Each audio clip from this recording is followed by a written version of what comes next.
যৌথ বাহিনী যদি ধরে না, পেছনে এমন ভাবে লাল করে দেবে বাদরের পেছনের মতো। গোপালগঞ্জে লাল করেছিল না কিছুদিন আগে? ওই সময় শুনতাম গোপালগঞ্জ থেকে ঢাকায় আসবে, বসে আসলে 300 টাকা, দাঁড়িয়ে আসলে 1000 টাকা। এটা যদি গোপালগঞ্জের জন্য হয়, গোপালগঞ্জ থেকে ঢাকা খুব বেশি দূরে না, আমাদের কুষ্টিয়া থেকে আরো দূরে, সুতরাং ঢাকায়ও যেতে পারবেন না।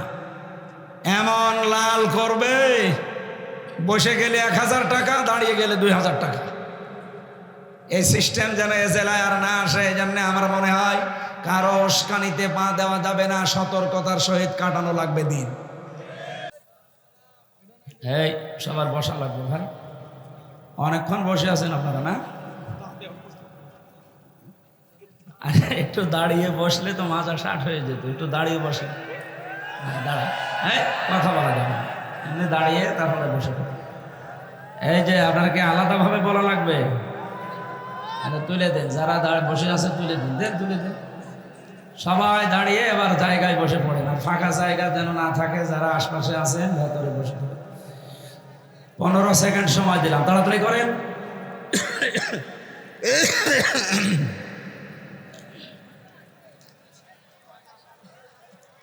স্টেজে বসিয়ে দিন তো সব, বসিয়ে দিন।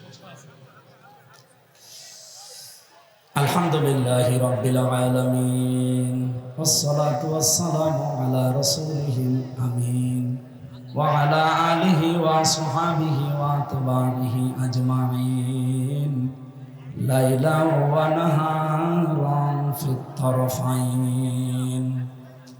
ফাউযু বিল্লাহি মিনাশ শাইতানির রাজিম। বিসমিল্লাহির রহমানির রহিম।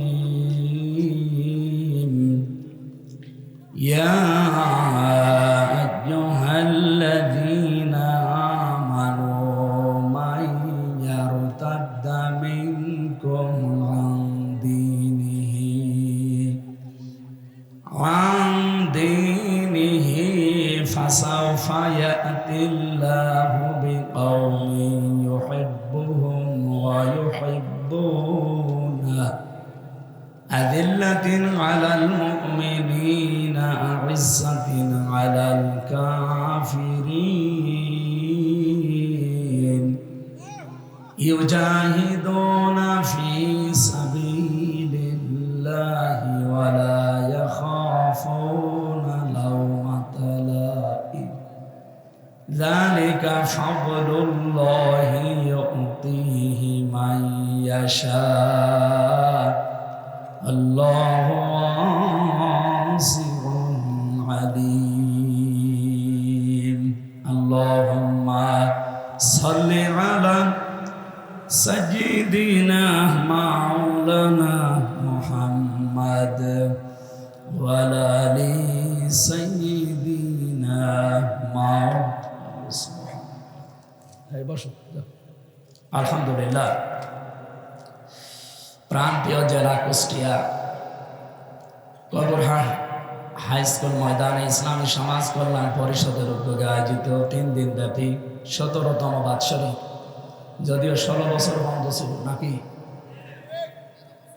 13 বছর বন্ধ ছিল, 3 দিন ব্যাপী সমাপনী রজনীর সমাধান সভাপতি বাংলাদেশ জামাতে ইসলামী কুষ্টিয়া জেলা শাখার ইউনিট সদস্য জনাব কাজী হামিদুল ইসলাম দামাত বারকাতুহুল আলিয়া, সম্মানিত পরিচালক কাজী আব্দুল সালাম, সেক্রেটারি ইসলামী সমাজ কল্যাণ পরিষদ কবরহাট কুষ্টিয়া, মাহফিলের প্রধান অতিথি শাইখুল মাশায়েখ, বাংলাদেশ জামাতে ইসলামী কুষ্টিয়া জেলার শ্রদ্ধাভাজন জেলা আমির, ইসলামিক চিন্তাবিদ, শিক্ষাবিদ, রাজনীতিবিদ অধ্যাপক মাওলানা আবুল হাশেম আতালাল্লাহু উমরাহু ওয়া বারাকাল্লাহু ফি হায়াতি, আমিন।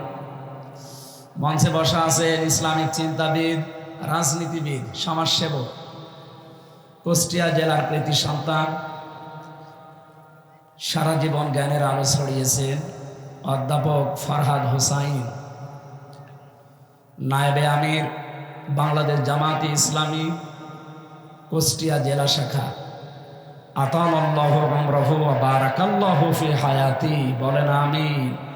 মঞ্চে বসা কুওয়াতুল ইসলাম কামিল মাদ্রাসা কুষ্টিয়া, বাংলাদেশের ঐতিহ্যবাহী প্রতিষ্ঠান। হাজার হাজার আলেম এখান থেকে বের হয়। ইসলামিক চিন্তাবিদ, শিক্ষাবিদ, মুফাসসিরে কোরআন, মুহাদ্দিস মাওলানা অধ্যক্ষ তারিকুর রহমান, আমার নানা জান দামাত বারকাতুহুমুল আলিয়া। মঞ্চে বসা সম্মানিত ব্যক্তিবর্গ, অনেক মানুষ বসে আছেন আপনাদের পেছনে। কুষ্টিয়ার সর্বজন শ্রদ্ধাভাজন ব্যক্তিবর্গ তারা। রফা'না লাকা যিকরাক, সম্মান মর্যাদা দুনিয়া আখিরাতে যেন আল্লাহ আরো বাড়িয়ে দেন। আরো জোরে বলে। মানুষের মর্যাদা বাড়ে কিসে অনেকে জানে না। অনেকে জোর করে সম্মান নিতে চায়, কিন্তু জোর করে সম্মান পাওয়া যায়? বলেন বলেন। এটা যে পাওয়া যায় না তার প্রমাণ আতা আর হানিফ। জোর করে নিতে চেয়েছিল, কোথায় পৌঁছিয়ে দিয়েছে আজ। গত পরশু দিনের রিপোর্ট দেখেছেন, তামাম পৃথিবীর 257টা রাষ্ট্র, প্রত্যেক রাষ্ট্রে রাষ্ট্রপ্রধান ছিল। গোয়েন্দা সংস্থা রিপোর্ট দিয়েছে, এটা মাইক্রোসফটের রিপোর্ট। এই 257টা রাষ্ট্রের রাষ্ট্রপ্রধান যারা, সবচাইতে নিকৃষ্ট তালিকায় 10 জনের নাম এসেছে। তার 1 নম্বরে হাসিনা। আমি শেখ বলি না, একবারেই হাসিনা বললাম, কারণ ঘৃণিত মানুষদের নাম অত সম্মানে নেওয়ার দরকার নেই। তাহলে হযরত আবু জেহেল বলার দরকার। এই জন্য শেখ শব্দটা একটা সম্মানিত শব্দ। শেখ মানে বুড়ো। শেখ মানে কি? বৃদ্ধ, বুড়ো, মুরব্বী। আর একটা অর্থ আছে, শেখ মানে সম্মানিত। এই জন্য এই শব্দটা মনে হয় যেহেতু ঘৃণিত মানুষের তালিকায় উনি 1 নম্বরে, ওনার নামে এই শব্দটা না দেওয়াই ভালো। আপনাকে রাগ করলে 2 নম্বরে নাম এসেছে বাশার আল আসাদের, 3 নম্বরে নাম এসেছে নেতানিয়াহু। এরকম 10 জনের নাম দুনিয়ায় নিকৃষ্ট মানুষের তালিকায়, তার ভেতরে 1ম নম্বরে আমাদের আল্লাহর ওলি। সুতরাং জোর করে মানুষের কাছে সম্মান নেওয়ার চেষ্টা যারা করে তারা বোকা। সম্মান মানুষ আপনাকে দেবে 2টা কারণে। কয়টা? ইয়ারফা'িল্লাহুল্লাযীনা আমানু মিনকুম ওয়াল্লাযীনা উতুল ইলমা দারাজাত। সূরা মুজাদালা 11 নম্বর আয়াতের মাঝের অংশে আছে। আল্লাহ রাব্বুল আলামিন জানিয়ে, এখানে ডিস্টার্ব হয়ে যাচ্ছে, কিছু দেওয়া লাগবে না, ভাই বসেন তো। যারা মাহফিল দেয় আসলে এরা শোনে না, তা বিভিন্ন আন্টি শান্তিতে সময় কাটায়। আমিরে জামাত ডাক্তার শফিকুর রহমান হাফিজাহুল্লাহ, কয়েকদিন আগে একটা অনুষ্ঠানে আমি ছিলাম ওনার। উনি যারা তাফসীর করে বাংলাদেশে, যারা মুফাসসির, যারা ওয়াজ করে, এনাদের উদ্দেশ্যে 2টা কথা জানিয়েছেন। আপনারা যারা তাফসীর মাহফিলে, ওয়াজ মাহফিলে, দিনের অনুষ্ঠানে কথা বলেন, আন্টি শান্তি, আগল পাগল, উল্টা পাল্টা কিচ্ছু বলতে যাবেন না। ক্লাসের আকারে কথা বলবেন, সর্বোচ্চ 1 ঘন্টা বলেন, অসুবিধা নেই। 45 মিনিট বলেন, কোনো অসুবিধা নেই। আরো কমিয়ে আপনি আধা ঘন্টা বলেন। পৃথিবীতে বিশ্বনবী মুহাম্মদুর রাসূলুল্লাহর মতো এত দামি কথা কেউ বলতে পেরেছে? পারবে কেউ? তার জীবনের সর্বোচ্চ বক্তব্য ছিল 27 মিনিট আরাফাতের ময়দানে।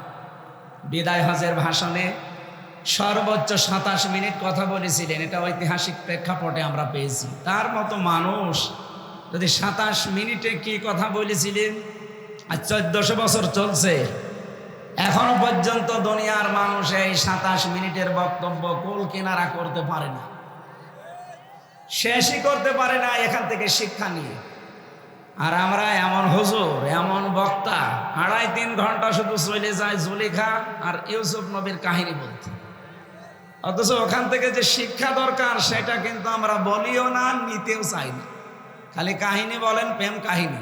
কে বলেছে আপনাকে ইউসুফ জুলেখার প্রেম কাহিনী? সূরা ইউসুফ পড়াটা একটা রাজনীতি। এটা কি?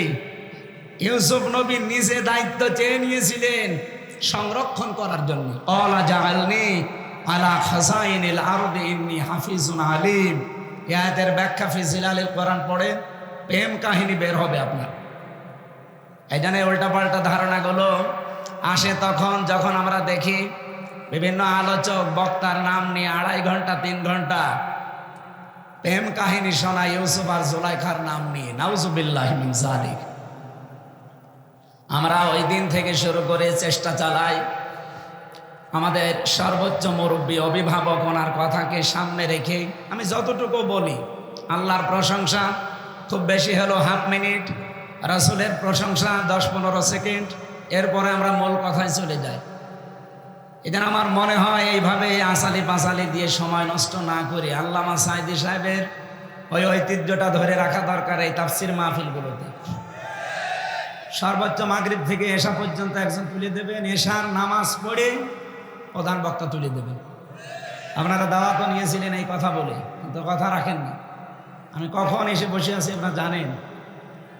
এই যে সময়টা নষ্ট করলেন, আমি এই সময় পড়তে পারতাম না। ডাক্তার আমারে বলেছে রাত 10টার পরে জেগে থাকবেন না, তাহলে মাথার এই যে পাশে যে ড্যামেজ হয়ে গেছে ওটা আবার সমস্যা হয়ে দেখা দেবে। কুষ্টিয়ার অনুষ্ঠানগুলো নিতে চায় না আরও এই কারণে। গ্রামের ফকির ভিক্ষা পায় না, বাংলায় কথা নেই। আমি বাইরের জেলায় গেলে একটু দাপট দেখাতে পারি, কিন্তু এখানে আসলে তো বিড়াল হয়ে যায়। আপনারা যা বলেন তাই করা লাগে না। আগামী থেকে এটা আর হবে না, এই সিস্টেম পাল্টাতে হবে। আমার অধ্যক্ষ সাহেব বলছিলেন আসার পরে যে সিস্টেমগুলো আসলে পাল্টানো দরকার। কেন এত রাত করা লাগবে? মানুষ তাহাজ্জুদ পড়বে, ফজরের নামাজ আছে, সকালে কর্মজীবন আছে। আর আমার কালকে দিনের বেলা চট্টগ্রাম, রাতের বেলা নোয়াখালী। আমি তো পারা দরকার আমার। আগামী থেকে কুষ্টিয়া এটা রেকর্ড হচ্ছে, সারা বাংলাদেশে যাচ্ছে। যারা অনুষ্ঠান নেবেন হাতে পায়ে ধরে বলছি এশার নামাজ পড়ে আমার তুলে দেওয়া লাগবে সাঈদী সাহেবের মতো। যদি পারেন দরকার হয় পোস্টারে লিখে দেবেন মোটা করে, আমির হামজার বয়ান রাত 8টায়, আমি 9টা 9:30টায় মাহফিল শেষ করে দিতে চাই। যদি পারেন নেবেন, না হলে হাতে পায়ে ধরে বলছে দাওয়াত দিতে যাওয়ার দরকার নেই। আমার দাওয়াতের অভাব নেই। এই জন্য আশা করছি আমার এই কথাটা আপনারা ঠিক রাখবেন। মহিলা প্যান্ডেলে মা বোনেরা সামনের দিকে একটু চেপে চেপে বসেন, একটু জায়গা করে দেন। জান্নাতে আপনার জন্য আল্লাহ একটা জায়গা বরাদ্দ দিয়ে দেবেন ইনশাআল্লাহ। আমরা কথা বলছিলাম মানুষের সম্মান বাড়ে প্রথম নম্বরে ঈমান, 2 নম্বরে ইলমের কারণে। ঈমান আমাদের কম বেশি অনেকেরই আছে না নেই? বলেন বলেন। কিন্তু ঈমান আনতে হলে প্রথম একটা কাজ করা লাগে, ওইটা হয়তো অনেকের নেই। ঈমান আছে, ঈমান আনার আগে কি কাজ করা লাগবে?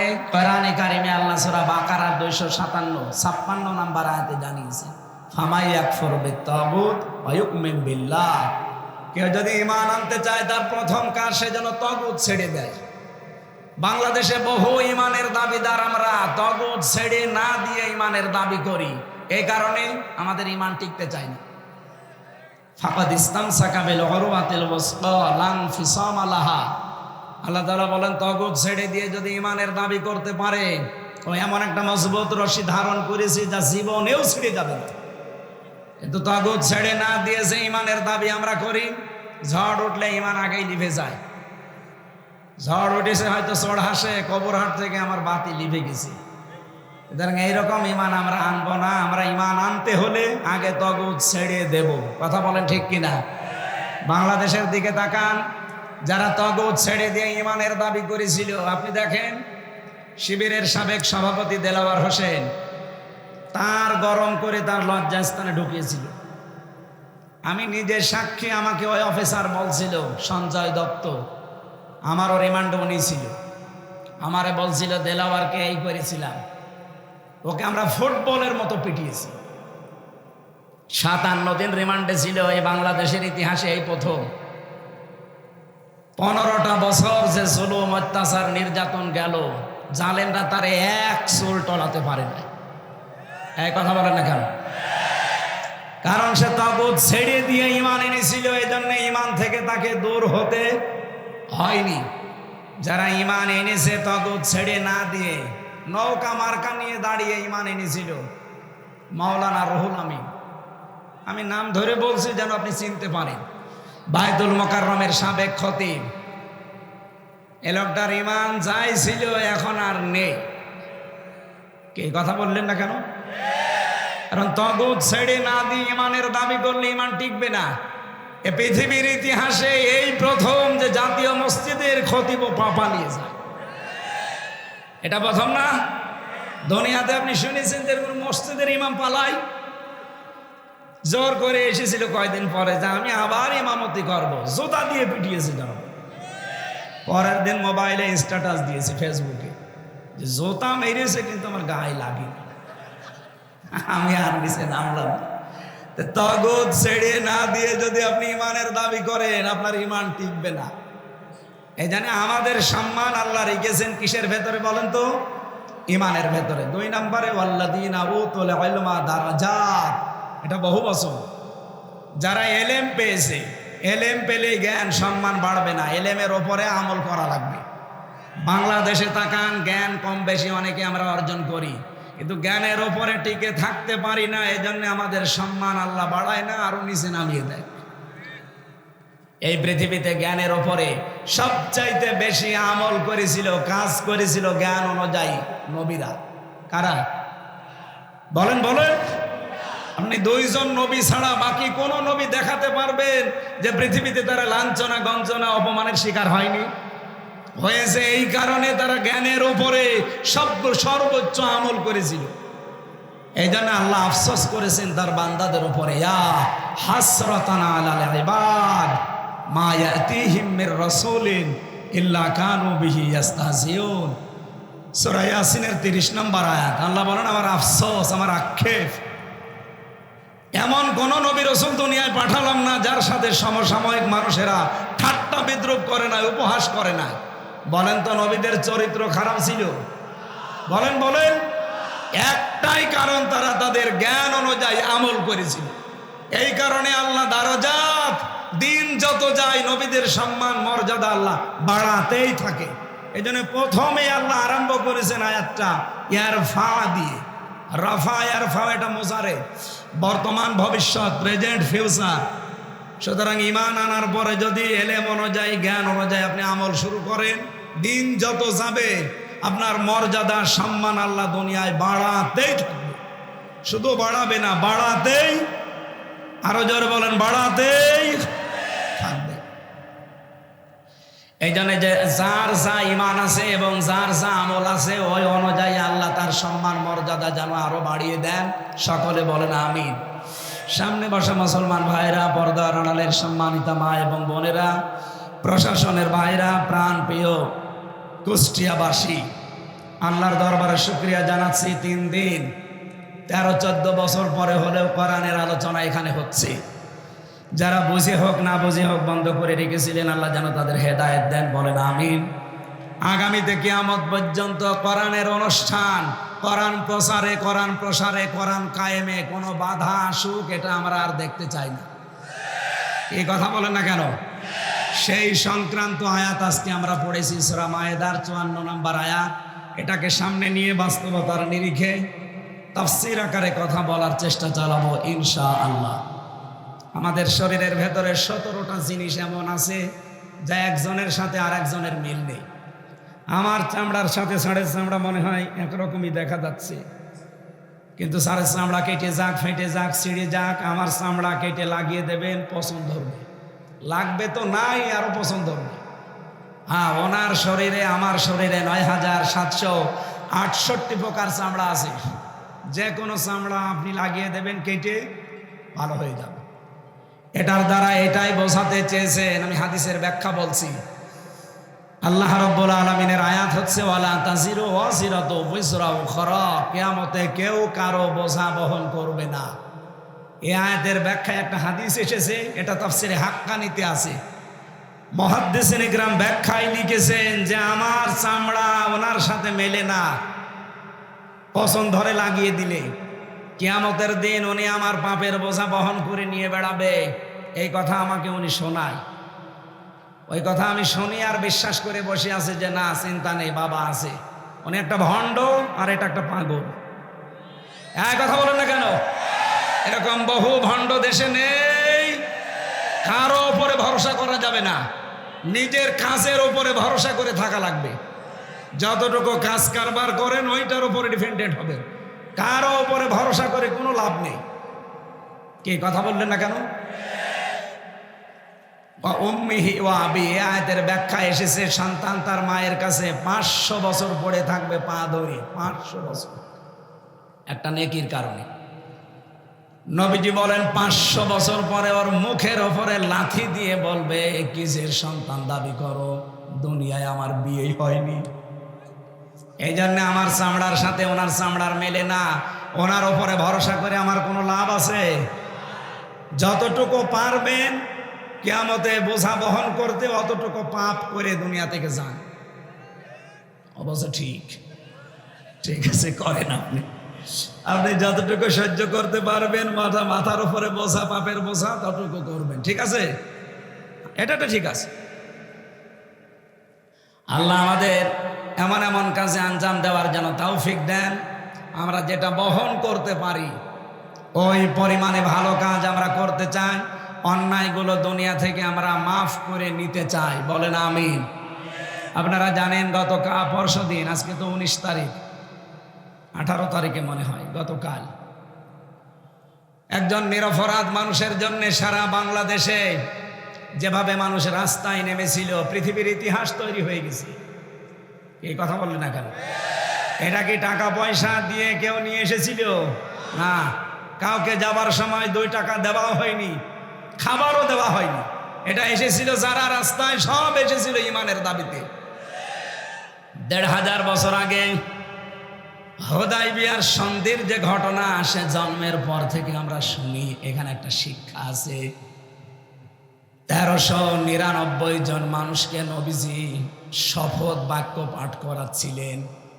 গতকালকে বিকাল 3টা থেকে সারা বাংলাদেশের প্রতিটি জেলায় উপজেলায় যেভাবে শপথ বাক্য পাঠ করিয়েছে অনেকের দায়িত্বশীলেরা, এই জানি যে ওদের মনে এই কথা আছে কিনা।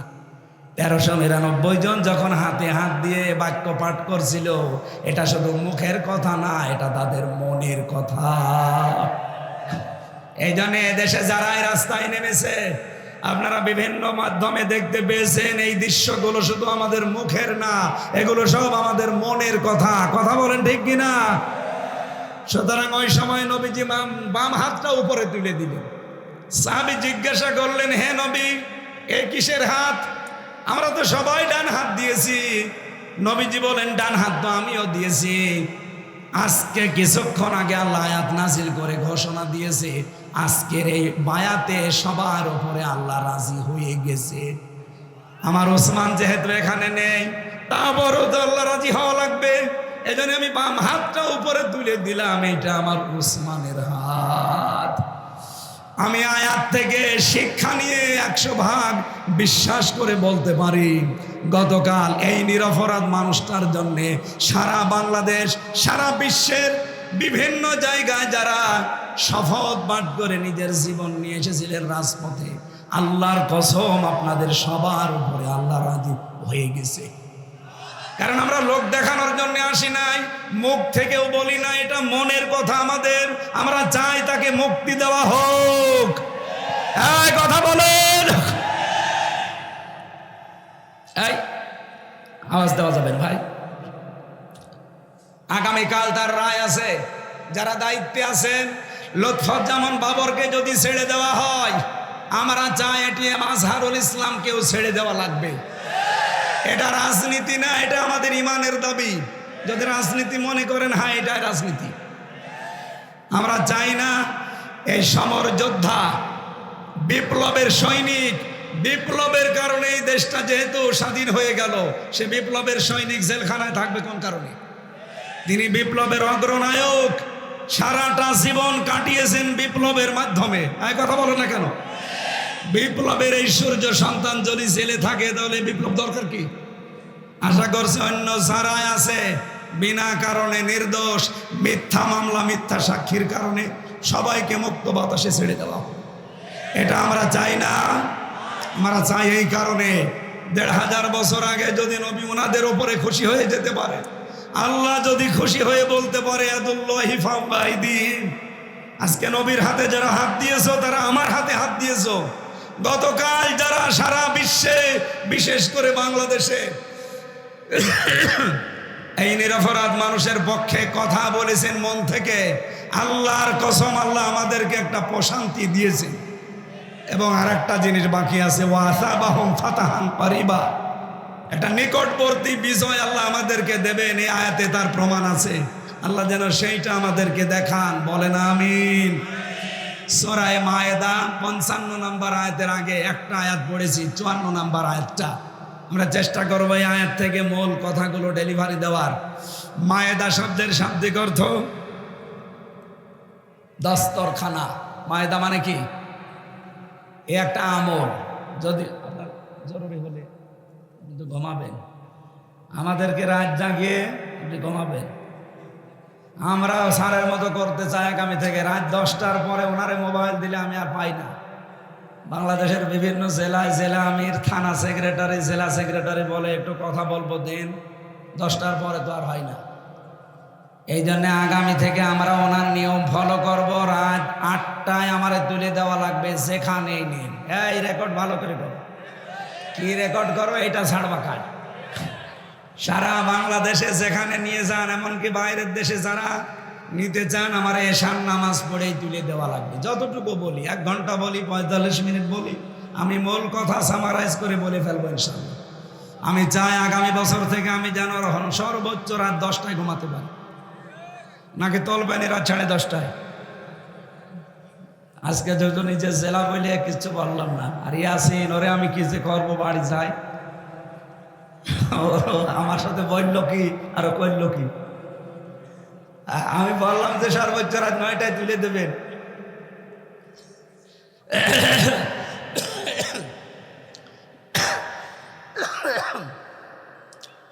মায়েদা মানে দস্তরখানা।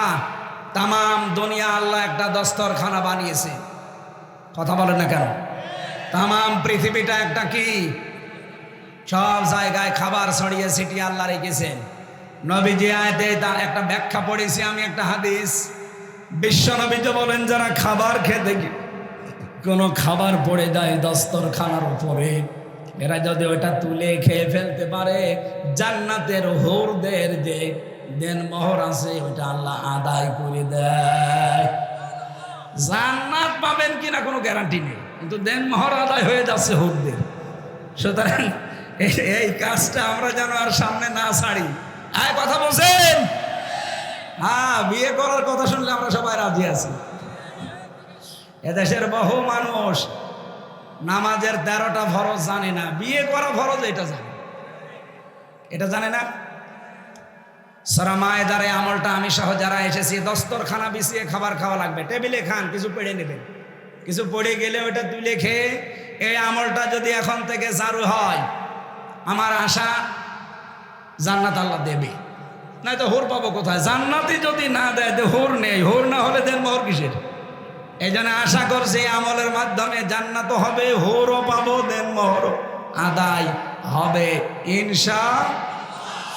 আজকের তেলাওয়াতকৃত আয়াত 120টা আয়াত আছে এই সূরায়, মাত্র একটা আয়াত পড়েছি, 54 নম্বর আয়াত।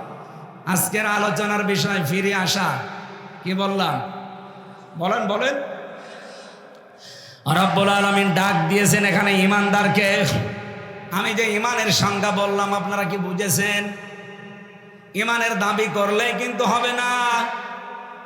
জাতীয় মসজিদের সাবেক খতিবেরও ঈমান ছিল, দেলাওয়ার ভাই শফিকুল ইসলাম মাসুদ ভাই এদেরও ঈমান ছিল, কিন্তু একজনের ঈমান উড়ে গেছে আর একজনের ঈমান বৃদ্ধি হয়েছে। কথা বলেন ঠিক কিনা? এখানে ঈমান আনতে হলে আগে তাগুত ছেড়ে দেওয়া ঈমান আনা লাগবে। আল্লাহ ওই রকম ঈমান আনার তৌফিক দেন, বলেন আমিন। ডাক দিচ্ছেন আল্লাহ, ইয়া আইয়ুহাল্লাযীনা আমানু, ওহে যারা ঈমানের দাবি করো,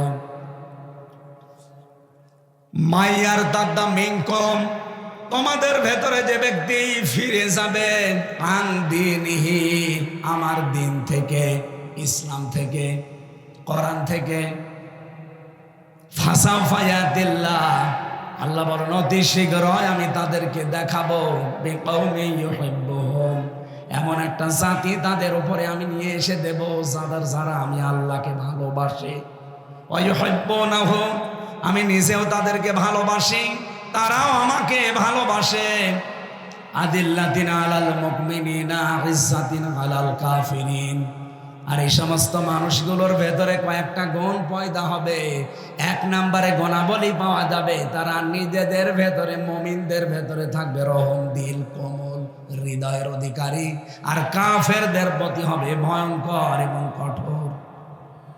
ইউজাহিদুনা ফি সাবিলিল্লাহ, তারা আল্লাহর রাস্তায় সংগ্রামকারী হবে, প্রচেষ্টা চালাবে। ইউজাহিদুনা ফি সাবিলিল্লাহি ওয়া লা ইয়াখাফুন, তারা ভয় করবে না লাউমাতা লাইম, কোন তিরস্কারকারীর তিরস্কারকে। যালিকা ফাদলুল্লাহ, আল্লাহ কিন্তু এই গুণাগুণ কাউকে দেয় না, দেয় তাদের যাদের উপরে আল্লাহর রহমত। যালিকা ফাদলুল্লাহ, এটা আল্লাহর দয়া অনুগ্রহ। ইউতিহি মাইয়াশা, আল্লাহ যাকে ইচ্ছা এটা তাকে দান করেন। আল্লাহু ওয়াসিউন আলিম, আল্লাহ প্রশস্ত এবং জ্ঞানী, প্রাচুর্যময়। এটা বাংলা অর্থ ছিল। আমরা এবার তাফসিরে যাচ্ছি। প্রথমে আরম্ভ করছে ফি জিলালিল কোরআন দিয়ে। এই ওঠে কে গো? এই ছেলে, ও এটা মুরব্বি, এসব থেকে তো মনে হচ্ছে না। ঠিক আছে, মুরব্বি মানুষ চলে যায়। যা,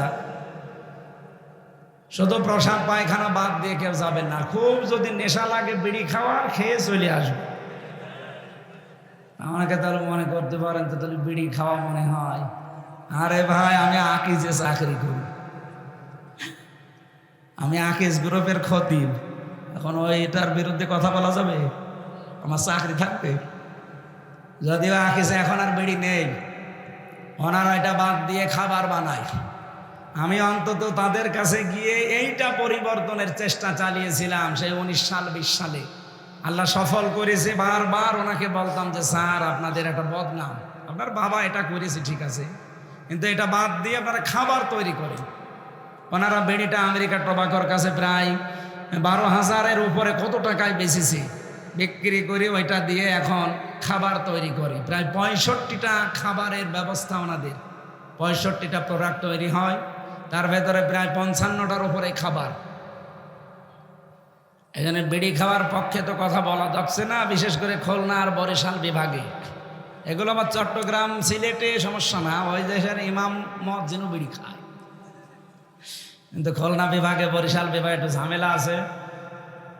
আপনারা খুব বেশি নেশা লাগলে যান ভাই, বারবার তো নিষেধ করে পারা যায় না, কারণ এই এলাকার মানুষ বিড়ি খায়। এই সামনেই তো মনে হয় এরকম কিছু আছে। আমি যাওয়ার সময়, আসা যাওয়ার সময় দেখি লেখা আছে। যান, খেয়ে চলে আসেন। ওই যে একজন যাচ্ছে, তাড়াতাড়ি আসবেন। যান যান, না যান। আর প্রসাব পায়খানা বাদ দিয়ে অন্তত 15-20 মিনিট উঠবেন। আর উঠবেন কি? আর 15-20 মিনিট দেওয়া যাবে না? ঠিক আছে, ওঠাউঠি করলাম, মোনাজাত করে দেব।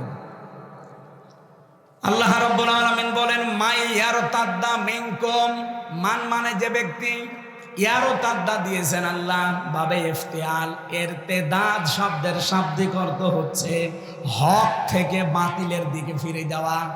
আর এটার প্রবণতা বেড়েছে আগস্টের 5 তারিখের পর থেকে। আগে তো যাই ছিল, ওই সময় বুঝতাম না। এখন আগস্টের 5 তারিখের পর থেকে এই প্রবণতা বাংলাদেশের মানুষের অনেকের ভেতর আমরা দেখতে পাচ্ছি। ওরা সত্য দিন ছেড়ে দিয়ে মিথ্যার দিকে দৌড়াচ্ছে। কথা বলেন না কেন? নাম ধরেই বলছি, এই যে চাঁপাইনবাবগঞ্জের হারুন সাহেব এবং তার বউ পাপি। পাপিয়া না, পাপিয়া দিলে ঝামেলা, পাপি আ কাইটে দেন, কি হয়? পাপি। এই স্বামী স্ত্রী দুইজন বানিয়েছে দেখুন মিস্ত্রি। কি আরম্ভ করেছে এরা? অথচ 15.5 বছরে বেশ ভালো ভালো কথা বলতো। এগুলো এখন শুনতে পাচ্ছি চাঁপাইনবাবগঞ্জের মানুষের কাছে পুরাটা ভাওতাবাজি। এই 15.5 বছরে তার নামে এই ফ্যাসিস্ট সরকার একটা মামলাও দেয়নি।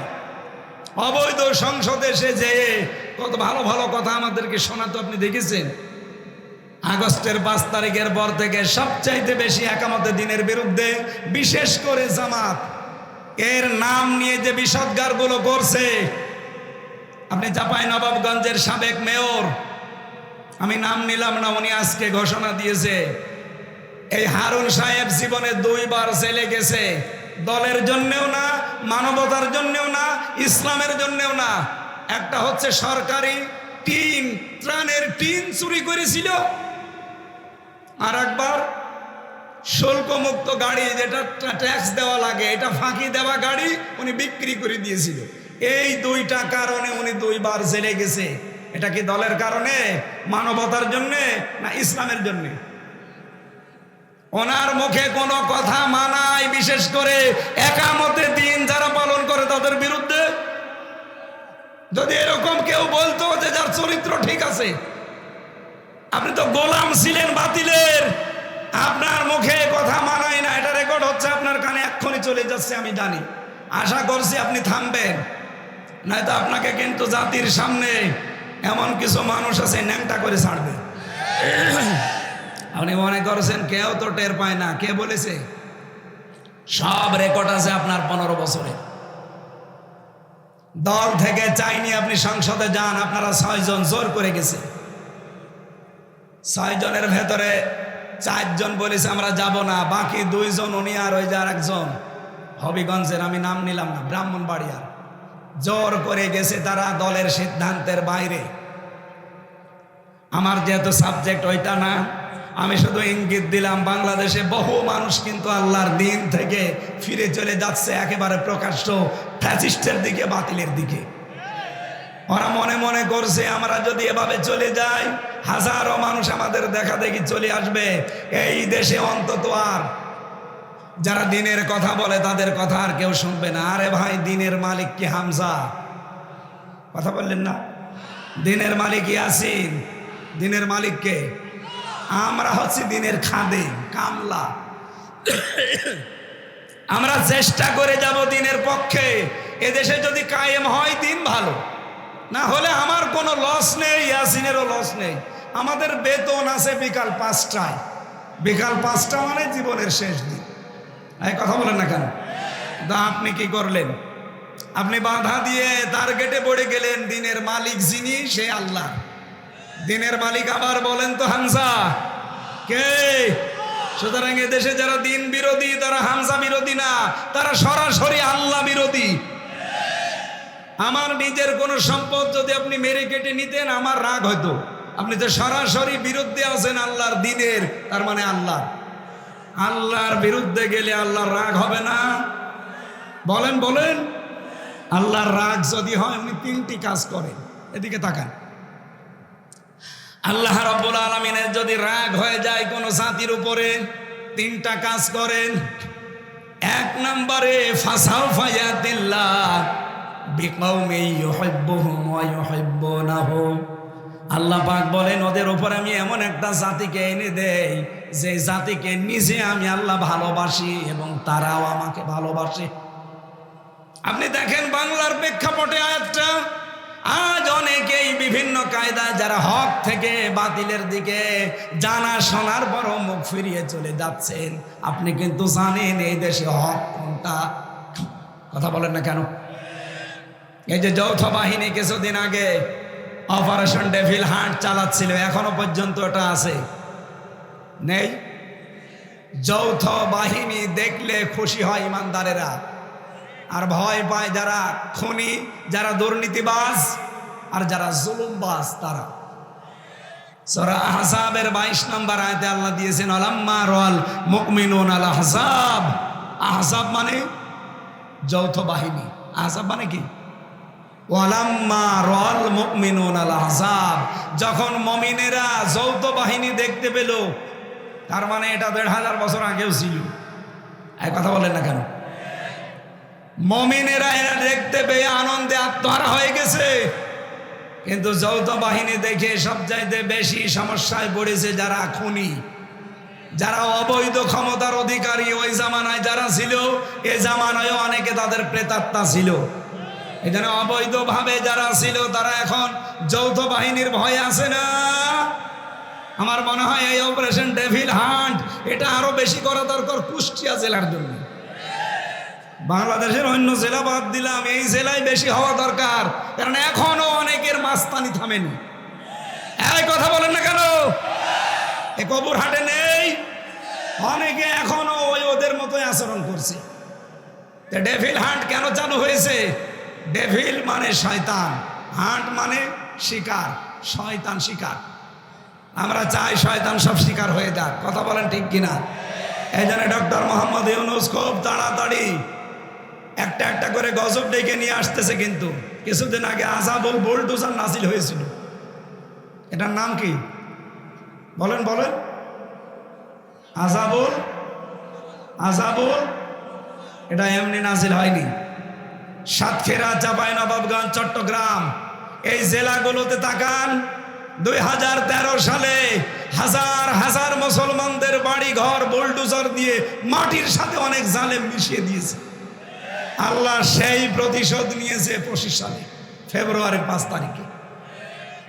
এটা শুধু শেষ হয়ে গেছে তা না, এখনো সামনে যদি কেউ উস্কানি দেয়, আযাবুল বুলডোজার হয়তো নাজিল হবে না, ডেভিল হান্ট আসবে না, অন্য কোনো আযাব কিন্তু আবার সামনে চলে আসবে।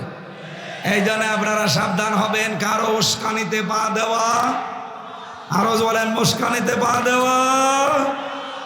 অনেকে পা দিচ্ছেন। যৌথ বাহিনী যদি ধরে না, পেছনে এমন ভাবে লাল করে দেবে বাদরের পেছনের মতো। গোপালগঞ্জে লাল করেছিল না কিছুদিন আগে? ওই সময় শুনতাম গোপালগঞ্জ থেকে ঢাকায় আসবে, বসে আসলে 300 টাকা, দাঁড়িয়ে আসলে 1000 টাকা। এটা যদি গোপালগঞ্জের জন্য হয়, গোপালগঞ্জ থেকে ঢাকা খুব বেশি দূরে না, আমাদের কুষ্টিয়া থেকে আরো দূরে, সুতরাং ঢাকায়ও যেতে পারবেন না। এমন লাল করবে, বসে গেলে 1000 টাকা, দাঁড়িয়ে গেলে 2000 টাকা। এই সিস্টেম যেন এ জেলায় আর না আসে। এই জন্য আমার মনে হয় কারো উস্কানিতে পা দেওয়া যাবে না, সতর্কতার সহিত কাটানো লাগবে দিন। আল্লাহর প্রথম সিদ্ধান্ত কি? 1 নম্বরে যারা আল্লাহর দিন থেকে ফিরে যেতে চায়, আজ বিভিন্ন ভণ্ড পীরের নাম নিয়ে নতুন নতুন ইসলামের নিয়ম বের করে মানুষকে আসল ইসলাম থেকে বের করে নিয়ে চলে যাচ্ছে। কথা বলেন। রাজনৈতিক দলের বহু নিয়ম নীতি আজ ইসলাম থেকে মানুষকে ডাক দিয়ে ফিরিয়ে তারা হক থেকে বাতিলের দিকে নিয়ে যাচ্ছে। আপনি জানেন যে দেশে হক কোনটা? এই পৃথিবীর ময়দানে আল্লাহর ভাষায় হক হচ্ছে তারা যাদেরকে দেখলে বাতিলেরা সবচাইতে বেশি ভয় পায়। বাংলাদেশে হাজারো দল আছে, হাজারো মত আছে। আপনি বলেন এই 54 বছরে বাতিলরা সবচাইতে বেশি ভয় পেয়েছে, নামে হোক বেনামে হোক, যাদের সেটাই হক দল। এরপরও যদি কেউ না চিনতে পারেন, এদিকে আসেন, এমন জোরে কানের নিচে দেব টের পেয়ে যাবেন। তাছাড়া কি আপনার তো বুখারী শরীফ দিয়ে হবে না, কোরআন শরীফ দিয়ে হবে না, বাকারি শরীফ লাগবে। অবশ্য ঠিক, এদিকে আসেন, আপনাকে বাকারি শরীফ দিচ্ছি। আল্লাহ রাব্বুল আলামিন যেন তার আয়াতটা আমাদের এই বাংলাদেশের মানুষকে দেখাচ্ছেন, যারা আজ দিন থেকে ফিরে চলে যাচ্ছেন। আল্লাহ বলেন, আমি তাদের উপরে এমন একটা জাতিকে নিয়ে আসব, এমন একটা কওমকে, দলকে আমি তোমাদের উপরে নিয়ে আসব, যারা আমি আল্লাহকে ভালোবাসে, আমি আল্লাহ নিজেও তাদেরকে ভালোবাসি। এখন এই দলটা কোনটা আপনি নিজে আয়াতের সাথে মিলান।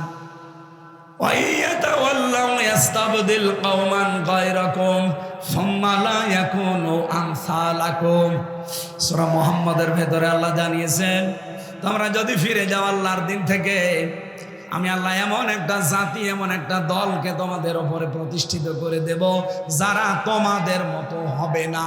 বলেন সুবহানাল্লাহ।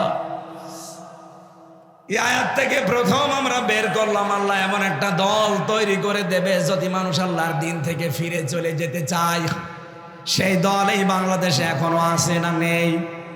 যেটাই হোক আছে। আল্লাহ যেহেতু বলছেন একটা দল বানিয়ে দেব, কি হবে সেই দলের কাজ? আযিল্লাতিন আলাল মুমিনিন, তারা মুমিনদের প্রতি রহম দিল হবে, কমল হবে, স্নেহময় হবে, স্নেহশীল হবে। আইজ্জাতিন আলাল কাফিরিন, কাফেরদের প্রতি হবে তারা কঠোর এবং ভয়ঙ্কর। আমিরে জামাত ডক্টর শফিকুর রহমানের কালকের বক্তব্যটা এই আয়াতের প্রমাণ। তাই কথা বলেন না কেন? উনি সর্বশেষ বলেছিলেন, বাংলাদেশে কেউ আমাদেরকে চোখ রাঙাবেন না। হ্যাঁ, সমালোচনা করেন গঠনমূলক, আমরা মেনে নেব, চুমা দেব, কিন্তু কেউ নিজেদেরকে প্রভু ভেবে আমাদের উপরে চোখ রাঙাবেন না। আমরা কারো চোখ রাঙানি, সহ্য করি? বলেন বলেন। এই কোরআনের আয়াতের সাথে যদি এই দেশে কোন দলের বাস্তবতা মিলে যায়, আপনি অস্বীকার করতে পারবেন যে না এটা তো মেলে না? আপনি জোর করে বাদ দিতে পারেন না। আপনি দেখেন আজ এই দেশে একামতে দিনের দ্বারা তার দায়িত্ব পালন করে নিজের ভাইয়ের সাথে ওই রকম মিল নেই একামতে দিনের কর্মীদের ভেতরে যেই মিল আছে। হ্যাঁ, নিজের আপন ভাই আল্লাহকে মানে না, তারে আমি নিজেও মানি না, কিন্তু তার বাড়ি কোথায়? সেই চট্টগ্রামে। এই লোকটা যেহেতু একামতে দিন প্রতিষ্ঠা করার আন্দোলনে আছে, সে আমার আপন ভাইয়ের চাইতেও আমার কাছে আপন। এই কথা বলেন না কেন? আজিল্লাতিন আলাল মুমিনিন, মুমিনদের উপরে রহমদিল হওয়া লাগবে। এই গুণটা এখন সর্বত্র ছড়িয়ে দেওয়া লাগবে। কারণ মুহাম্মাদুর রাসূলুল্লাহ ওয়াল্লাযীনা মাআহু আশিদ্দাউ আলাল কুফফার রুহামাউ বাইনাহুম, মুহাম্মদ সাল্লাল্লাহু আলাইহি সাল্লাম আল্লাহর রাসূল এবং তার উম্মত বলে যারা দাবি করবে, তার সঙ্গী সাথী যারা হবে, তাদের প্রথম গুণ হবে নিজেদের ভেতরে তারা রহমদিল, আর কাফেরদের প্রতি তারা কঠোর এবং ভয়ঙ্কর। কাফেরদের যত অনুষ্ঠান আছে সব অনুষ্ঠানের উপরে নারী পুরুষ কড়া হওয়া লাগবে, কঠোর হওয়া লাগবে।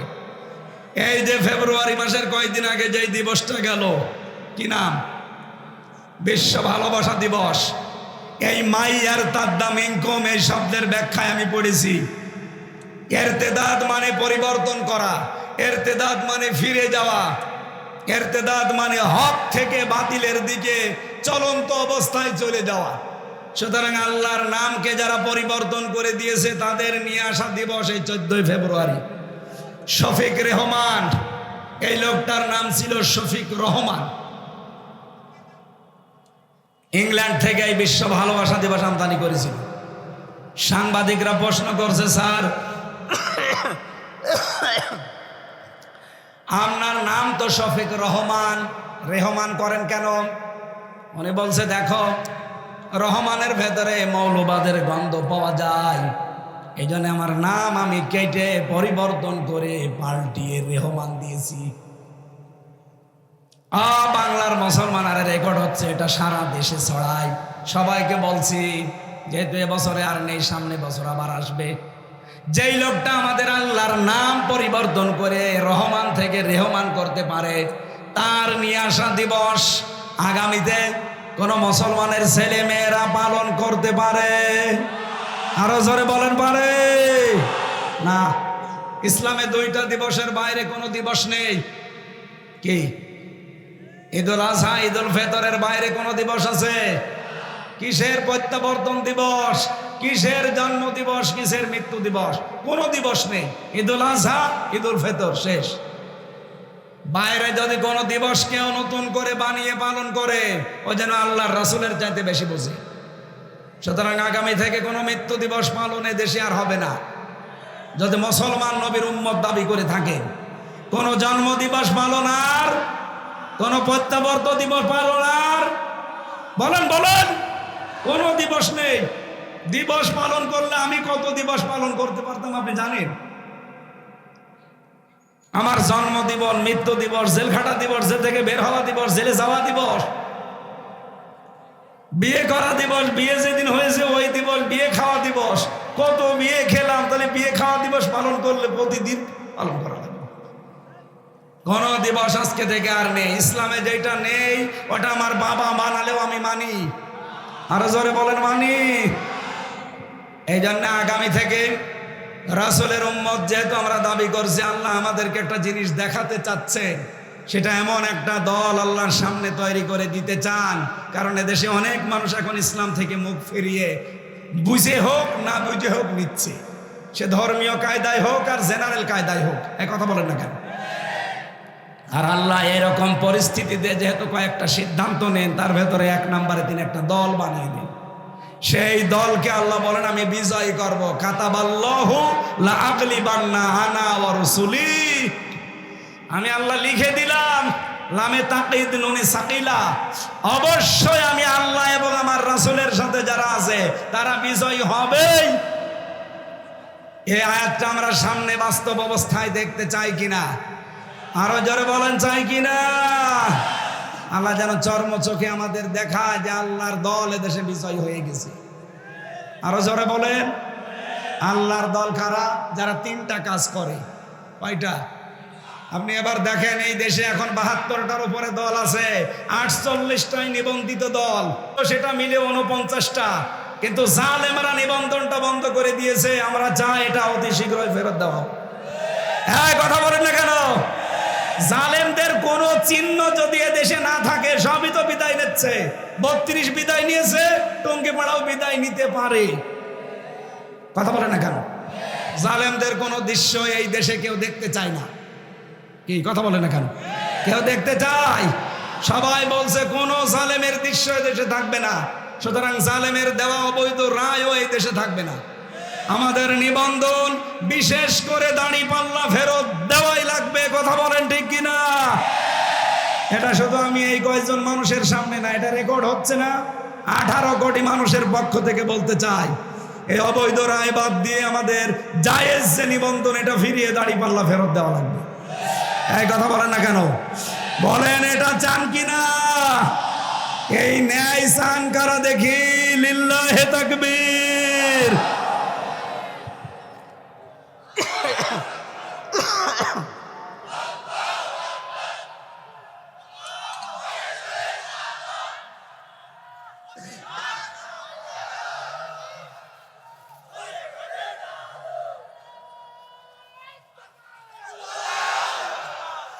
কুষ্টিয়াবাসী আল্লাহ রাব্বুল আলামিন যে দলটাকে তিনি পছন্দ করে দিন থেকে যারা ফিরে যায় তাদের উপরই তিনি বিজয় করবেন বলে ঘোষণা দিলেন। সেই দলের ভেতরে 3টা গুণ পাওয়া যাবে।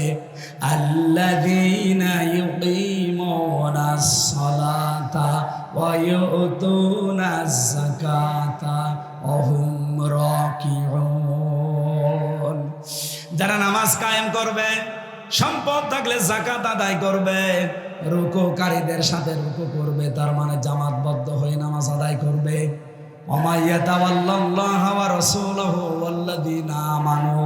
যে ব্যক্তি আল্লাহ, তার রাসূল এবং ঈমানদার, এই 3 গুণ বিশিষ্ট মানুষের দিকে ফিরে আসবে, এরা আল্লাহর সেনাবাহিনী। আল্লাহর, আরো জোরে বলেন আল্লাহর, আরো জোরে বলেন আল্লাহর। ফাইন্না হিজবাল্লাহি হুমুল গালিবুন। আল্লাহ পাক বলেন অবশ্যই আমি আল্লাহর দল বিজয়ী হবে। এই গ্যারান্টি কার? আল্লাহ কিন্তু ইন্না না দিলেও পারতেন। হিজবাল্লাহি হুমুল গালিবুন অর্থ হয়ে যেত, ইন্না দিয়েছেন গ্যারান্টি দেওয়ার জন্য। সুতরাং আজকে থেকে আমরা যদি আল্লাহর দিকে, রাসূলের দিকে, আর ওই 3টা গুণ বিশিষ্ট ঈমানদারদের দিকে ফিরে আসতে পারি, আল্লাহর কসম এই দেশে ওই দল বিজয়ী হবে। এটা আমার কথা, আরো জোরে বলেন আমার কথা। আল্লাহর এই কথা আমরা সামনে দেখতে চাই না? তাহলে 3টা গুণ যাদের ভেতরে আছে তাদের সাথে আপনাকে থাকা লাগবে। যারা নামাজ কায়েমের আন্দোলন করে এই দেশে, এদেশে বললাম না কত দল, সব দল নামাজ কায়েমের আন্দোলন করে না। কথা বলেন না কেন?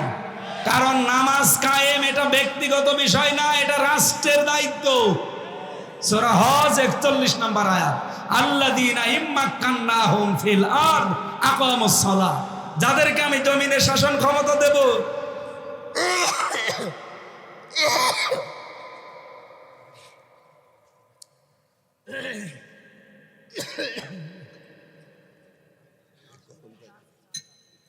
ঠিক আছে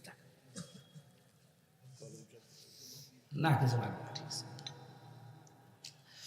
যাদেরকে আমি জমিনে শাসন ক্ষমতা দেব, তারা যদি মুমিন বান্দা হয়, এদের প্রথম কাজ হবে তারা নামাজের বিল কায়েম করবে। এই ঘোষণা কার? সুতরাং নামাজ কায়েম করা এটা কিন্তু ব্যক্তির না, এটা রাষ্ট্রের দায়িত্ব। আরো জোরে বলেন, এই কথা বলা লাগবে, এটা কার দায়িত্ব? রাষ্ট্রের। এই রাষ্ট্র গঠন করার জন্যই তো সামনে দিন আসতেছে। 300 এমপি এবার সংসদে যাবে। আমরা চাই 151 জন অধ্যাপক ফরহাদ হোসেনের মতো কোরআন বুকে নিয়ে যেন যেতে পারে। কারণ এরকম মানুষ 151 জন যদি কোরআন বুকে নিয়ে সংসদে যায়, প্রথম অধিবেশনে বলবে মাননীয় স্পিকার আমরা নামাজের বিল চাই। 300 জনের ভেতরে এরকম 151 জন যদি হাত তুলতে পারে, পরের দিন নামাজ এই দেশে রাষ্ট্রীয়ভাবে কায়েম হয়ে যাবে। আপনি হয়তো ফরহাদ হোসেনকে একটা ভোট দিয়েছিলেন, ওই দিনের পরে 18 কোটি মানুষ নামাজ পড়বে। আপনার একটা ভোটের কারণে 18 কোটি মানুষ নামাজ পড়ছে। 18 কোটি মানুষের নামাজের সওয়াব আপনি একটা ভোট দেওয়ার কারণে পাবেন। মাওলানা কতগুলো বসে আছেন জিজ্ঞাসা করেন তো, আমি যদি ব্যাখ্যা ভুল করি ধরিয়ে দেব। আতাআওয়ানু আলাল বিররি ওয়াত তাকওয়া আতাআওয়ানু আলাল ইসমি ওয়াল উদওয়ান ওয়ালা তাআওয়ানু আলাল ইসমি ওয়াল উদওয়ান। ভালো কাজে ওকে অন্যকে সাহায্য করো, অন্যায় কাজে কেউ কাউকে সমর্থন যোগাবা না। এই আয়াত সামনে রেখে আমরা এমন এমন কাজে মাইয়াশফা শাফাআতান হাসানাতান ইয়াকুল্লাহু নাসিবুম মিনহা ওয়া মাইয়াশফা শাফাআতান সাজ্জিয়াতান ইয়াকুল্লাহু কিফলুম মিনহা ওয়া কানা আল্লাহু আলা কুল্লি শাইইন মুকিতা। সূরা নিসা 85 নম্বর আয়াত। কোন মানুষ যদি ভালো কাজ করে আর আপনি যদি সাহায্য করেন, ও ভালো কাজ করে যে সওয়াব পাবে, আপনি শুধু সাহায্য করে সওয়াব পাবেন। আমি ওনার নাম বললাম শুধু, এরকম মানুষ যদি কাউকে পান অবশ্যই তারে ভোট দেবেন, যেই লোকটা সংসদে কোরআন বুকে নিয়েছে নামাজের বিল কায়েম করবে। এই কথা বলেন না কেন? আপনি ভোট দিয়েছিলেন একটা, নামাজের সওয়াব পাবেন কতগুলো? 18 কোটি। এখানে নামাজ কায়েমের দায়িত্ব যেহেতু ব্যক্তির না, এটা রাষ্ট্রের। আর আমরা এরকম একটা রাষ্ট্রের সামনে চাই, এটা ফেরেশতারা বানিয়ে দেবে। বলেন বলেন, এই কাজে যদি কাউকে শরিক না পায়, বুঝবেন আল্লাহ আপনাকে ভালোবাসে না। 2 নম্বরে যাকাত ভিত্তিক অর্থনীতি কায়েম করা লাগবে, এইটাও রাষ্ট্রের দায়িত্ব। ওনাদের মতো 151 জন মানুষ যদি বলে আগামী থেকে আগামী সংসদে আমরা অধিবেশনে যাকাতের বিল চাই, কায়েম হয়ে যাবে 151 জন হাত তুললে। তখন যাকাতের ওয়াজ করা লাগবে না। বাংলাদেশে ইসলামী ব্যাংক নেই, কথা বলছেন না কেন? 28 থেকে 32টা নিয়ম নীতি মেনে তারা চলে। তাদের মোশারাকা আছে, মোদারাবা আছে, মোরাবাহা আছে, বায়ে সালাম আছে, বায়ে ইস্তেসনা আছে, বায়ে মুআজ্জাল আছে, ওয়াহেদা আছে, এরকম 28টা থেকে 32টা। বাংলাদেশে যত ব্যাংকিং ব্যবস্থা আছে সবগুলোতে যদি এই নিয়ম নীতি মেনে চলতো, তাহলে আমাদের সুদের মতো গোনায় জড়িত হয়ে মায়ের সাথে জেনা করা লাগতো না। আমরা চাই সোনালী, রূপালী, চৈতালি ব্যাংক আছে, ও হবে কয়দিন পরে। সোনালী, রূপালী, চৈতালি, অগ্রণী যত ব্যাংক আছে সব ব্যাংক চলবে ইসলামী ব্যাংকের আদলে। এটা হবে তখন যখন যাকাত ভিত্তিক অর্থনীতি রাষ্ট্রীয়ভাবে কায়েম হবে। আরে ভাই, এইটাই তো আমরা চাই, আমরা যেন মায়ের সাথে জেনা করে কবরে না যাই। কামিল মাদ্রাসার প্রিন্সিপাল বসে আছে, পেছনে কত আলেম দেখতে পাচ্ছেন। আমরা চাই এই দেশে আমরা কেউ আর মায়ের সাথে জেনা করতে চাই, অথচ আমরা অনেকে করছি। এখানে কত মানুষ বসে আছে টাকা ছেড়ে রাখে, নাকি কবরহাটে নেই? টাকা ছেড়ে রাখে 1000, মাসে মাসে 200 টাকা বেশি পায়। আমি জানি কবরহাট এলাকায় আর খাজানগরে বেশি, আল্লাহর ওলি সব এই এলাকায়। টাকা ছেড়ে রাখে, টাকা আসে, বলেন সুবহানাল্লাহ। অনেক চালাক মানুষ আছে, টাকা ছাড়ার সময় নিজের নামে ছাড়ে না, বোর নামে ছাড়ে। যদি গোনা হয় বোর নামে হবে। চালাকি করে পার পাওয়া যাবে, অথচ আপনি মায়ের সাথে কেবল জেনা করে আসলেন। যারা এই সুদের টাকা খান তারা সরাসরি জেনা করেন কার সাথে? ও বাংলার মুসলমানেরা, এই যে বারবার চিল্লায় আমরা এই কারণে। আপনি মায়ের সাথে জেনা করে এসে নামাজে দাঁড়িয়েছেন, সামনে রোজার মাস, রোজা রাখবেন, আপনার নামাজ হবে, রোজা হবে? বলেন। আরে ভাই, এত কষ্ট করে নামাজ পড়ে রোজা রেখে যদি নাই হয় তো ও করে কি করবেন আপনি? এই জন্য আগামীতে যাই করি যেন আল্লাহর দরবারে কবুল হয়, সেই নিয়ত নিয়ে বলছি। সামনে যাকাত ভিত্তিক অর্থনীতি কারা কায়েম করতে চায়, রাষ্ট্রীয় ক্ষমতায় কারা গেলে যাকাত এই দেশে রাষ্ট্রীয়ভাবে কায়েম করবে, আপনি টের পাচ্ছেন না? এরপরও যদি বলেন না হুজুর আমি বুঝি না, এই এদিকে আসেন, আপনাকে বোঝাচ্ছি, এদিকে আসেন। ঝড়ে কোদাল ছাড়া আপনার হবে না। অহম রাকিউন, রুকুকারীদের সাথে যারা রুকু করে, যারা জামাতবদ্ধ হয়ে নামাজ আদায় করে, এমন দল আপনি করেন যে দলের জামাতবদ্ধ নামাজ তুলের কথা নামাজই নেই। অথচ এই বাংলাদেশে বললাম 72টার উপরে দল আছে, একটা দল আপনি এমন পাবেন যেই দলে নামাজ একা পড়েন না জামাতে পড়েন, ওইটাও আপনাকে লিখে রাখা লাগবে, পরের মাসে ওইটা আবার দেখানো লাগবে। আর কথা বলেন না কেন? এরপরেও যদি কেউ খুশি না পান, আপনি আমার বাড়িতে যেন একা একা আপনাকে দেখাবো, এ জায়গায় বলা সম্ভব না। বলেন না আমি এখনো তো টের পাই না। বাংলাদেশে 72টার উপরে দল চলছে, একটা দলের কর্মসূচিতে নামাজ 5 ওয়াক্ত জামাতে পড়েন না একা পড়েন, এটা মানে কি লেখা লাগবে, পরের মাসে দেখানো লাগবে, ভুল হলে সংশোধন করে দেবে। আল্লাহর আয়াতের সাথে মিলে যাচ্ছে না যে যারা রুকুকারীদের সাথে রুকু করে, জামাতবদ্ধ হয়ে যারা নামাজ আদায় করে, এই 3টা গুণ যাদের ভেতরে আপনি পাবেন, এই মানুষগুলোর সাথে মিশে থাকবেন, কারণ এই মানুষগুলোকে আল্লাহর সামনে বিজয়ী করবে। আল্লাহর ঘোষণা মিথ্যা হওয়ার সম্ভাবনা আরো বলেন আছে। দুনিয়ার জীবনটা যেহেতু ধোঁকা, সত্যি কথা বলছি, কোরআন এই যে আমি মাথায় নিয়ে বলতে পারি, পৃথিবীর জমিন ধোঁকা, ধোঁকা এবং ধোঁকা। এটা জেলে 3 বছর থাকার পরে আমি আরো বেশি বুঝেছি। বিশেষ করে মা বাবা, স্ত্রী, সন্তান, সবগুলো ধোঁকা। আমি আমার বর নাম নিয়েই বলছি, যেহেতু রেকর্ড হচ্ছে। ম্যাডাম আবার আজকে থাকতে দেবে তো রাতে, ছাতা যাহাই হবে। ম্যাডামও আমার জন্য ধোঁকা। ও যতই ভালোবাসুক আমাকে, কোরআন বলেছে আমাল হায়াতুদ দুনিয়া ইল্লা মাতাউল গুরুর, পৃথিবীর সব কিছু ধোঁকা। কে বলছে?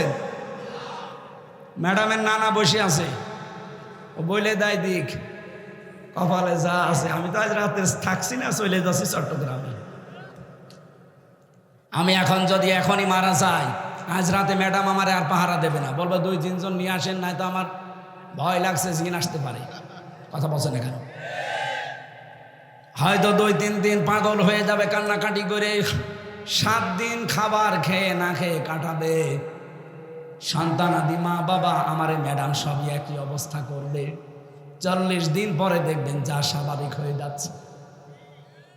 যেহেতু ওনার বয়স এখন বেশি না, আমার এখন 33, ওনার খুব বেশি হলো 26 হবে। এই জন্য ওনার মা বাবা তো আর রাখবে না, 4 মাস 10 দিন পরে দেখবেন আর একটা হামজা দেখে বিয়ে দিয়ে দেবে। কি এইটাই বাস্তবতা না? বলে নানারে জিজ্ঞাসা করেন, করবে না ওনার নাতিরে? ওইটাই করবে।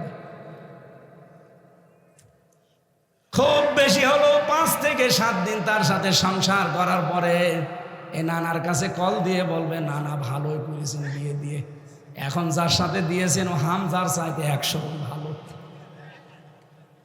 আমি কি বেশি বলছি না ঠিক বলছি? এইটা দুনিয়া ভাই, এইটার নাম দুনিয়া।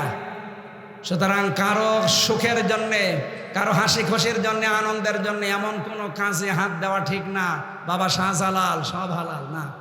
আপনি যতটুকু পাপের বোঝা বহন করতে পারেন অতটুকু পাপ করে যান।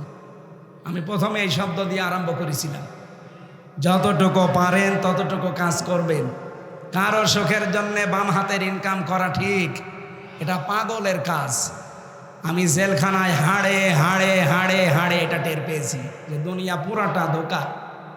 আল্লাহ তুমি আমাকে এবং সবাইকে এটা 100 ভাগ বোঝার তৌফিক দান করো, বলে না আমি। মা বোন যারা এসেছেন, যেহেতু আমার জেলা, এখানে যারা বসে আছেন, হয় বোন হবেন, চাচি হবেন, মা হবেন, ফুফু হবেন, এরকম কিছুই হবেন, নাই ভাবি আপনাদেরকে আমি ভালোবাসি। আল্লাহর কসম, যদি মারা যাওয়ার সময় আপনার স্বামী বলে যে এটা আমার মন মতো ছিল বউ, আপনি জান্নাতি। তা আমি যা বাস্তবতা দেখছি, 100 জনের 98 জন স্বামী তার বর উপরে নারাজ। কারা কারা নারাজ আছেন হাত তোলেন তো। একজন না, এই এলাকা ভালো আছে আলহামদুলিল্লাহ। সম্মানিত মা বোনেরা, এটা খুব খেয়াল করে থাকবেন। খাদিজাতুল কুবরা রাদিয়াল্লাহু তাআলা আনহা জীবনে 1 ওয়াক্ত নামাজ পড়েননি, একবারও রোজা রাখেননি, একবারও হজ করেননি, একটা টাকা যাকাত দেননি, জীবনে কোনো দিন তিনি পর্দায়ও থাকেননি, কারণ এই বিধানগুলো সব তার ইন্তেকালের পরে নাযিল হয়েছে। অথচ আল্লাহ তাকে জান্নাতে ঘর বানিয়ে জিবরাইলকে দিয়ে সুসংবাদ পাঠিয়েছেন সালাম দিয়ে। একটাই কারণ, তিনি তার স্বামীর পেছনে শ্রম দিয়েছিলেন, সব উজাড় করে দিয়েছিলেন স্বামীর জন্য। আল্লাহ মেয়েদেরকে যেন খাদিজাতুল কুবরার মতো বানিয়ে দেন, বলেন আমিন। আরো জোরে বলেন আমিন। এখানে অনেক পুরুষ মানুষ আমি সহ বসে আছি, প্রথম 1-1.5 বছর 2 বছর হয়তো নিজের বউ ভালোই লাগে, এরপরে আর আকর্ষণ কমে যায়, ভালো লাগে না, তখন অন্যের বউ দেখলে আনন্দ লাগে। এরকম পুরুষ মানুষ নেই? এটা একটা রোগ। এই রোগের ঔষধ 2টা।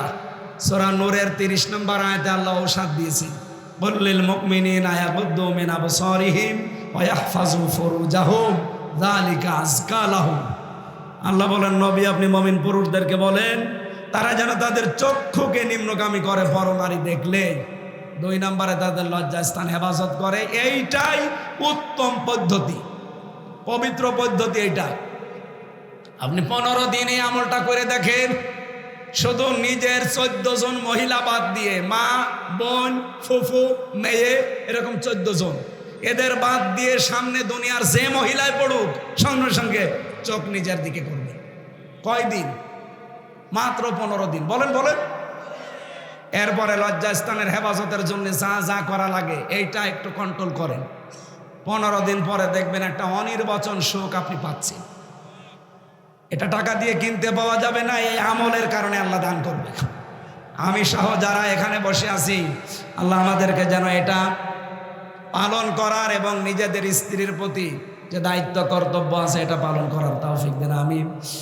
আমি আজকে আর টানতে পারছি না কণ্ঠ এবং সময়ের কারণে, এত রাত পর্যন্ত জেগে থাকা ঠিক না, 11:30 বেজে গেছে। আগামী থেকে আবার কথা বলবো আপনাদের সামনে ইনশাআল্লাহ। আল্লাহুম্মা আমিন। লা ইলাহা ইল্লা আনতা সুবহানাকা ইন্নী কুনতু মিনাজ জালিমিন। আল্লাহুম্মা গফিরলি ওয়ারহামনি ওয়াহদিনি ওয়াফিনি ওয়ারযুকনি ইয়া রাব্বাল আলামিন। আল্লাহ তাআলা কুষ্টিয়ার কলুরহাট ইসলামী সমাজ কল্যাণ পরিষদের উদ্যোগে 3 দিন ব্যাপী অনুষ্ঠানের সর্বশেষ কোরআনে কারীম দিয়ে যতগুলো কথা শুনলাম, আমল করার তৌফিক আমাদের ভিক্ষা দাও। সম্মানিত সভাপতি কাজী হামিদুল ইসলাম সহ প্রধান অতিথি অধ্যাপক মাওলানা আবুল হাশিম স্যার সহ অধ্যাপক ফরাদ হোসাইন সহ অধ্যক্ষ তারিকুর রহমান সহ যত আলেম ওলামা বসে আছে, আল্লাহ আলেমদেরকে আলেম হিসাবে কবুল করে নাও। সম্মানিত মা বোনদেরকে খাদিজাতুল কুবরার মতো বানিয়ে দাও রব্বুল আলামিন। দিন থেকে, ইসলাম থেকে, তোমার কোরআন থেকে আজ যারা মুখ ফিরিয়ে নেয়, জেনে হোক না জেনে হোক, তুমি ঘোষণা দিয়েছো সেখানে এমন একটা দল তুমি তৈরি করবে যারা তোমাকে ভালোবাসে, তুমি নিজেও তাদেরকে ভালোবাসো। আল্লাহ ওই দলে তুমি আমাদেরকে শামিল করে নাও। এই দলের লোকদের যে গুণাবলীগুলো তুমি দিলে, নিজেদের ভেতরে কমল, কাফেরদের প্রতি কঠোর, তারা আল্লাহর রাস্তায় জিহাদ করবে, কোনো তিরস্কারকে তারা পরোয়া করবে না। এটাই তোমার বড় অনুগ্রহ। আল্লাহ এই গুণাগুণগুলো অর্জন করার তৌফিক আমাদের ভিক্ষা দাও রব্বুল আলামিন। এলাকায় মাটির নিচে যত মানুষ ঘুমিয়ে আছে, কবরগুলো জান্নাত বানিয়ে দাও। আল্লাহ তাআলা একটা নিরপরাধ মানুষের কালকে রায় আছে, আল্লাহ তোমার আরশ থেকে যা ফয়সালা হবে তাই তো হবে। লক্ষ লক্ষ মানুষ তার জন্য দোয়া করছে। আমরাও তোমার গুনাহগার কিছু টোটা ফাটা বান্দা এই গভীর রজনীতে কোরআনের অনুষ্ঠানে তোমার দরবারে মন থেকে দোয়া করছি, আল্লাহ তুমি আমার ভাই আজহার সাহেবকে মুক্ত করে দাও। আল্লাহ আমি 3টা বছর লোকটার সাথে ছিলাম, মানবতার জন্য, ইসলামের জন্য যে দরদ আমি দেখেছি তার ভেতরে, আল্লাহ তার যে ইখলাস এখন তৈরি হয়েছে, শেষের এই কয়টা দিন তুমি মুক্ত বাতাসে তার পরিবারের কাছে, আমাদের কাছে থাকার তৌফিক দাও রব্বুল আলামিন। আগামীর এই বাংলাদেশের 56,000 বর্গ মাইল তুমি কোরআনের হাতে তুলে দাও। 300 এমপির ভেতরে 151 জন যেন আমরা দেখতে পাই তোমার কোরআন বুকে নিয়ে সংসদ ভবনে প্রবেশ করছে। মা বোনদের ভেতরে যারা অসুস্থ আছে, শেফায়ে কামেলা আজলা দান করো। 3টা বছর জালেমের জেলখানায় এমন কোন টর্চার নেই যা আমার এই 3.5 হাত বডিতে ওরা করে নাই। মাথার চুল থেকে পায়ের তালু পর্যন্ত আমি কাপড় চোপড় খুলতে পারি না। যত অত্যাচার ওরা করেছে আল্লাহ ওইগুলোকে তুমি শেফায়ে কামেলা আজেলা বানিয়ে দাও। আমার কণ্ঠটা তুমি কোরআনের জন্য ভিক্ষা দাও, আমার শরীরটাকে তুমি আগের অবস্থায় ফিরিয়ে দাও। এ মাহফিলের ইসলামী সমাজ কল্যাণের সম্মানিত সভাপতি মাওলানা সাইফুদ্দিন, তোমার আলেম বান্দাকে মঞ্জুর করো। মাওলানা ইয়াসিন এখানে কথা বলেছে, তার কথা আমলের তৌফিক দাও।